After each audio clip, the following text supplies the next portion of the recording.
ನಮಸ್ಕಾರ, ಸ್ಪರ್ಧಾ ನ್ಯೂಸ್ಗೆ ಸ್ವಾಗತ. ಬೋರ್ವೆಲ್ ಉದ್ಯಮಕ್ಕೆ ಬೆಲೆ ಏರಿಕೆ ಬರೆ, ಮಾಲೀಕರ ಆಕ್ರೋಶ.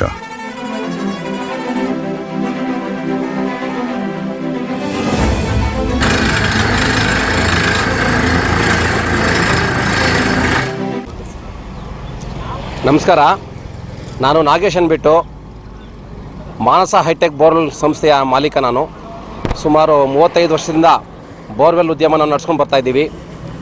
ಈಗ ಯಾಕೆ ನಾವು ಈ ಗಾಡಿಗಳನ್ನೆಲ್ಲ ಇಲ್ಲಿ ಒಂದು ಕಡೆ ನಿಲ್ಲಿಸ್ಕೊಂಡಿದ್ದೀವಿ ಅಂತ ಹೇಳಿದರೆ, ನಿರಂತರವಾಗಿ ಬಿಡಿ ಭಾಗಗಳ ಬೆಲೆಗಳು ಅಂದರೆ ನಾವು ಮುಖ್ಯವಾಗಿ ಬೋರ್ವೆಲನ್ನು ಕೊರಿಲಿಕ್ಕೆ ಉಪಯೋಗಿಸ್ತಕ್ಕಂಥ ಡ್ರಿಲ್ ಬಿಟ್ಟು, ಹ್ಯಾಮರ್ಗಳು ಮತ್ತು ಆಯಿಲ್ಲು, ಫಿಲ್ಟರ್ಸು ಮತ್ತು ಇತರೆ ಎಲ್ಲ ಬಿಡಿ ಭಾಗಗಳ ಬೆಲೆಗಳು ನಿರಂತರವಾಗಿ ಯಾವುದೇ ಒಂದು ಮುನ್ಸೂಚನೆ ಇಲ್ಲದೇ ನಿರಂತರವಾಗಿ ತೀವ್ರಗತಿಯಲ್ಲಿ ಬೆಲೆಗಳು ಏರಿಕೆ ಆಗ್ತಾ ಇರೋದ್ರಿಂದ ನಮ್ಮ ವಾಹನಗಳನ್ನು ನಡೆಸಲಿಕ್ಕೆ ನಮಗೆ ಬಹಳ ತೊಂದರೆಯಾಗಿ ನಾವು ನಷ್ಟವನ್ನು ಅನುಭವಿಸ್ತಾ ಇದ್ದೀವಿ.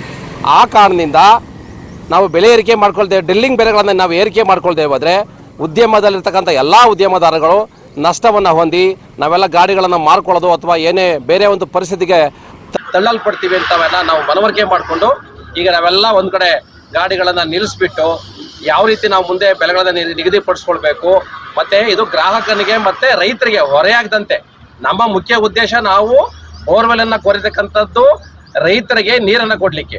ಎರಡನೇದಾಗೂ ಬೆಂಗಳೂರು ನಗರದಲ್ಲಿ ಕುಡಿಯುವ ನೀರಿನ ಅನುಕೂಲಕ್ಕಾಗಿ ಅತಿ ಮುಖ್ಯವಾದ ಒಂದು ನೀರು, ಅದು ಮನುಷ್ಯರಿಗೆ ಎಲ್ಲ ಮಾನವ ಜೀವಿಗಳಿಗೆ ಬೇಕಾಗಿರ್ತಕ್ಕಂಥ ಒಂದು ಪದಾರ್ಥ. ಅದರಿಂದ ನೀರನ್ನು ಕೊಡ್ತಕ್ಕಂಥ ದಿಸೆಯಲ್ಲಿ ನಾವೆಲ್ಲ ಶಾಶ್ವತವಾಗಿ ಕೆಲಸ ಮಾಡ್ಕೊಂಡು ಬರ್ತಾ ಇದ್ದೀವಿ.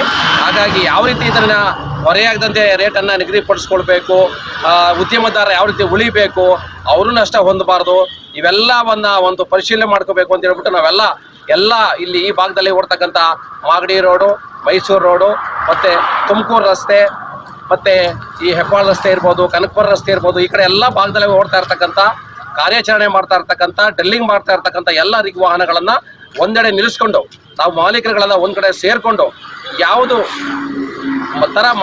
ಥರ ಮಾಡಿದರೆ ಎಲ್ಲರಿಗೂ ಅನುಕೂಲ ಆಗ್ತದೆ. ಗ್ರಾಹಕರು ಉಳಿಬೇಕು, ರೈತರ ಉಳಿಬೇಕು, ಮತ್ತು ಉದ್ಯಮದಾರರು ಏನು ಈ ಗಾಡಿ ಮಾಲೀಕರನ್ನು ಅಂತ ಇಟ್ಕೊಂಡಿದ್ದೀವಿ ಅವರೆಲ್ಲರೂ ನಾವು ಉಳಿವಿಗೋಸ್ಕರ ನಾವೆಲ್ಲ ಒಂದು ಒಳ್ಳೆಯ ದರಗಳನ್ನು ನಿಗದಿಪಡಿಸ್ಕೊಂಡು ಮುಂದೆ ವ್ಯಾಪಾರವನ್ನು ಮುಂದುವರಿಸಬೇಕು ಅನ್ನೋ ದೃಷ್ಟಿಗೋಸ್ಕರ ನಾವೆಲ್ಲ ಸೇರ್ಕೊಂಡಿದ್ವಿ. ಅದೇ ರೀತಿ ನಮಗೆ ಸರ್ಕಾರದಿಂದ ಕೂಡ ಯಾವುದೇ ಥರ ಬೆಂಬಲಗಳಿಲ್ಲ, ಭಾಳಷ್ಟು ನಮಗೆ ತೊಂದರೆಗಳಿದೆ. GSTಗಳಿರ್ಬೋದು, GSTಯನ್ನು ನಾವು ಪ್ರತಿನಿತ್ಯ ಡೀಸೆಲ್ ಬೆಲೆ ಮೇಲೆ GSTನ ಅತಿ ಹೆಚ್ಚಾಗಿ ನಾವು ಅದನ್ನು ಪೇಮೆಂಟ್ ಮಾಡ್ಕೊಂಡು ಬರ್ತಾ ಇದ್ದೀವಿ. 80 ರೂಪಾಯಿ ಡೀಸೆಲ್ ಬೆಲೆ ಇದ್ದರೆ, 90 ರೂಪಾಯಿ ಡೀಸೆಲ್ ಬೆಲೆ ಇದ್ದರೆ 40 ರೂಪಾಯಿಗಿಂತ ಹೆಚ್ಚು ನಾವು GST ಹೊರೆ ನಮಗಿದೆ. ಅದರಿಂದ ನಮಗೆ ಯಾವುದೇ ಇನ್ಪುಟ್ಗಳಿಲ್ಲ, ನಾವು ಅದನ್ನು ಇನ್ಪುಟ್ ತೊಗೊಳ್ಲಿಕ್ಕೆ ಸಾಧ್ಯ ಆಗ್ತಾ ಇಲ್ಲ. ಅದು ಒಂದು ದೊಡ್ಡ ರೇಟನ್ನು ಹೆಚ್ಚಾಗಲಿಕ್ಕೆ ಅತಿ ಮುಖ್ಯವಾದಂಥ ಒಂದು ಕಾರಣ ಆಗಿದೆ. ಅದರಲ್ಲದೆ ಇವು ಏನು ಯುದ್ಧ ಪ್ರಾರಂಭ ಆಯಿತು ಇರಾನು ಮತ್ತು ಅಮೇರಿಕಾ ಮತ್ತು ಇಸ್ರೇಲ್ಗಳಲ್ಲಿ, ಆ ಒಂದು ದಿಸೆಯಲ್ಲಿ ಇದಕ್ಕೆ ಮುಖ್ಯವಾಗಿ ಉಪಯೋಗಿಸ್ತಾ ಇರತಕ್ಕಂಥ ಡ್ರಿಲ್ ಬಿಟ್ಟು ಅದು ಚೈನಾದಿಂದ ಬರ್ತಾ ಇರೋದ್ರಿಂದ ಅದು ನಿರಂತರವಾಗಿ ನಮಗೆ ಸರಬರಾಜು ಆಗದೇ ಇರೋ ದಿಸೆಯಿಂದ ಏಕಾಏಕಿ 28,000 ರೂಪಾಯಿ ಇದ್ದಂಥ ಒಂದು ಡ್ರಿಲ್ ಬಿಟ್ಟು ಬೆಲೆ ಇವತ್ತು 75,000 ರೂಪಾಯಿವರೆಗೆ ಬಂದು ತಲುಪಿದೆ ಕೇವಲ 2 ತಿಂಗಳ ಅಂತರದಲ್ಲಿ.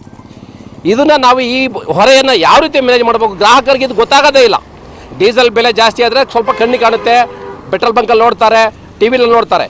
ಇದು ನಮಗೆ ಕಾಣದೇ ಇರತಕ್ಕಂಥ ಪದಾರ್ಥ, ಬೋರ್ವೆಲ್ ಕೊಯ್ಬೇಕಾಗಿರ್ತಕ್ಕಂಥ ಅತಿ ಮುಖ್ಯವಾದ ಒಂದು ಡ್ರಿಲ್ ಬಿಟ್ಟು ಇದು ರೇಟನ್ನು ಜಾಸ್ತಿ ಮಾಡ್ತಾ ಇರೋದು ಯಾರಿಗೂ ಕೂಡ ಕಣ್ಣಿಗೆ ಕಾಣ್ತಾ ಇಲ್ಲ. ನಾವು ಹೇಳಲಿಕ್ಕೆ ಯಾವ ಥರ ಹೇಳಿ ತೋರಿಸ್ಬೇಕು ಅಂತ ಕೂಡ ನಮಗೆ ಮನವರಿಕೆ ಮಾಡ್ಕೊಳಕ್ಕಾಗ್ತಾ ಇಲ್ಲ. ಈ ಎಲ್ಲದರ ಹಿನ್ನೆಲೆಯಲ್ಲಿ ನಮಗೆ ಅಪಾರವಾದ ನಷ್ಟ ಆಗ್ತಾಯಿದೆ. ಬೋರ್ವೆಲ್ ಉದ್ಯಮದಾರನಿಗೆ ಅವನು ಪ್ರತಿನಿತ್ಯ ಸಂಬಳಗಳನ್ನು ಕೊಡಬೇಕು, ಗಾಡಿ ರನ್ ಮಾಡಲಿ ಅಥವಾ ರನ್ ಮಾಡದೇ ಇರಲಿ ಸಂಬಳಗಳನ್ನು ಕೊಡಬೇಕು.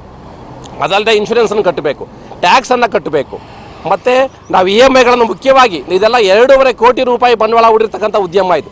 ಅದಕ್ಕೆ ನಾವು EMIಗಳನ್ನು ಪ್ರತಿ ತಿಂಗಳ 3 ರಿಂದ 3.5 ಲಕ್ಷ ರೂಪಾಯಿ EMI ಕಟ್ಟಬೇಕು. ಮತ್ತು ನಾವು ಸಾಲ ಮಾಡಿ ಬಂಡವಾಳ ಹಾಕಿರ್ತಕ್ಕಂಥ ಬಂಡವಾಳಕ್ಕೆ ನಮಗೆ ಏನು ವಾಪಸ್ ಬರ್ತಾ ಇಲ್ಲ.